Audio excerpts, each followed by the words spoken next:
So I just wanted to actually take a couple minutes to chat about something that's been really prevalent, especially in the last few weeks and couple months, where we've been seeing a dramatic, I don't know if it's dramatic necessarily, but definitely a marked increase in how many incidents of violence and anti-Asian hate are happening here in the US. And so a lot of the time that we at SGO and myself personally spent over the course of 2020 and into 2021 around thinking on topics like anti-racist and anti-racism and hate and how do we support marginalized groups was, I think, quite, frankly and meaningfully focused on the Black population and African American population. And so as we're sitting here, it's February, it's Black History Month.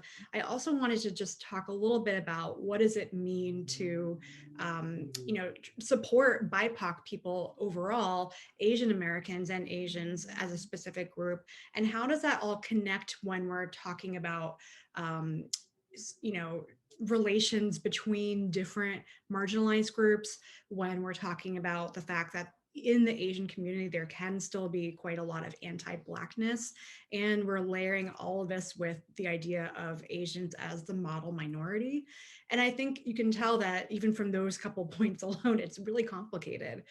And so I've been wrestling with this myself personally because, of course, I absolutely denounce any kind of violence against any group. I am half Asian myself, and so I have a personal connection from that standpoint.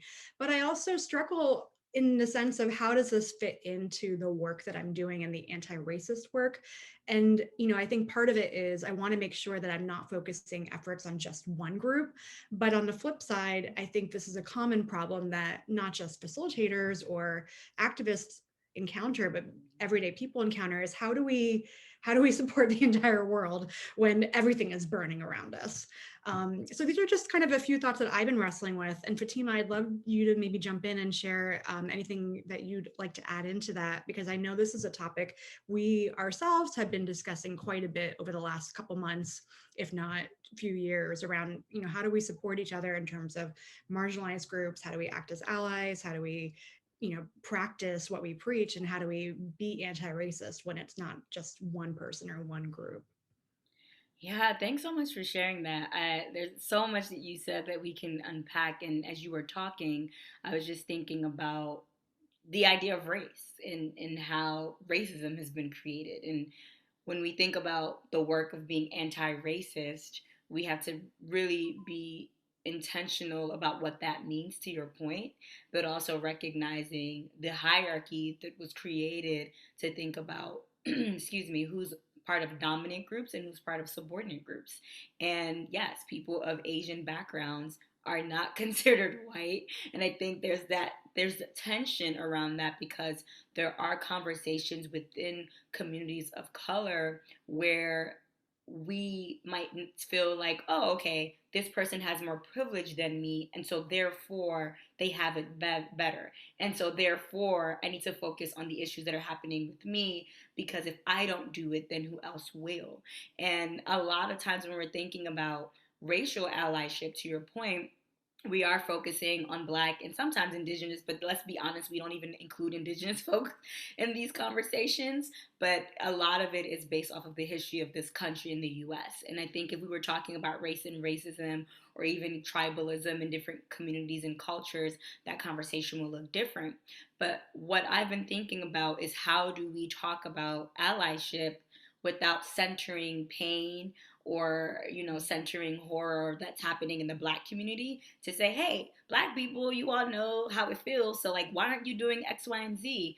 And instead saying, well, like, regardless or in honor of whatever we're going through, how do we just show support and solidarity without doing this like oppression Olympics? But I also think what helps us have these conversations is to be honest about the nuances. And I think you mentioned it earlier when we were talking about anti-Blackness within other communities of color and what that messaging is. And then, like, what's the history around Asian people, specifically Asian Americans and Black Americans or Black people in the diaspora? What's that relationship?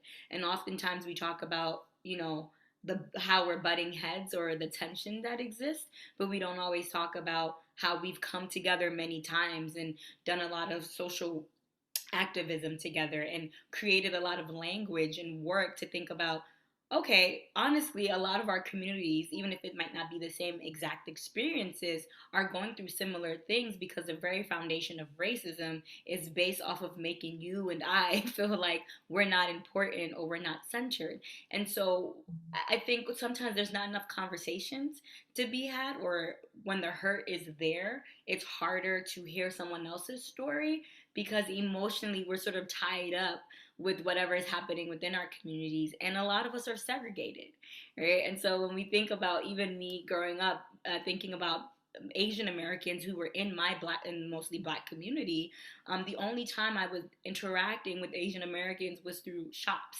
and stores. And even though it was the community that I lived in, no one who looked like me owned any of the shops in the community. And so I didn't know what that history was about because my parents are recent immigrants from West Africa. But when I started learning about that tension that existed in some communities, not all, a lot of it had to do with historical aspects around people, black people's businesses no longer being there, and how a lot of white people who were in power were sort of strategizing, well, which immigrant gets the best opportunity, which then makes us feel like, oh, well, there's something going on here.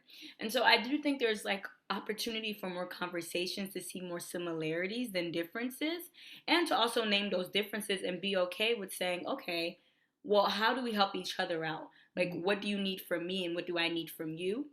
And recognizing that there is some privilege that's still happening within some of these communities. So I know, Felicia, you and I at some point had talked about even the gender pay gap as we talk about women of color who aren't paid as much. And when you look at that specific breakdown, a lot of times people argue and they say, hey, well, actually, Asian women are making more money, so they're more privileged, and so we shouldn't care.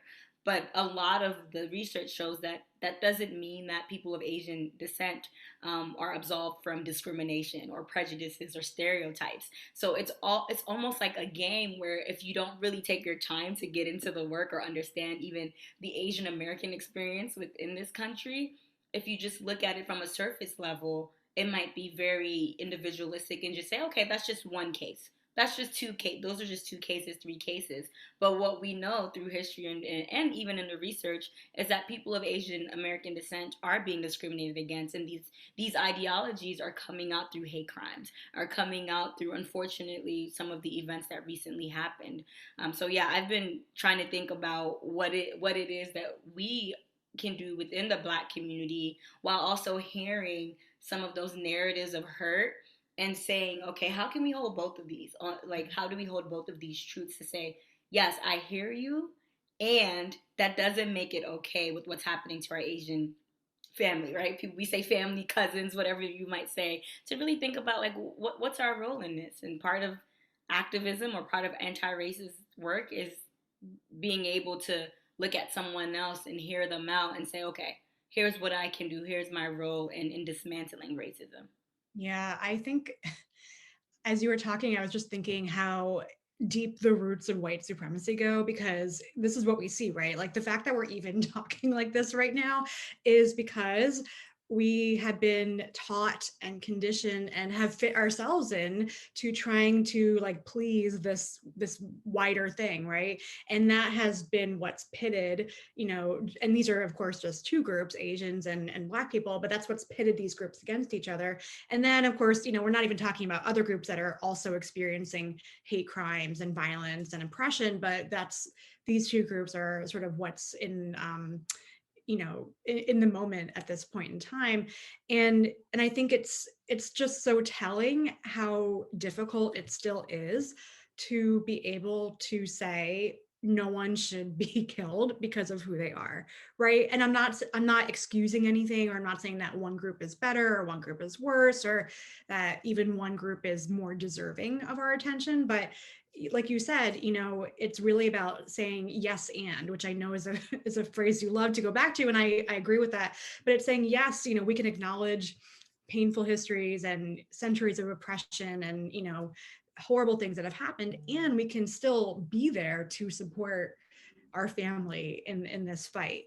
And so I think in terms of what's happening right now, one thing that really just was very much in my mind as you were talking, Fatima, was how it can be so tiring sometimes to do the work.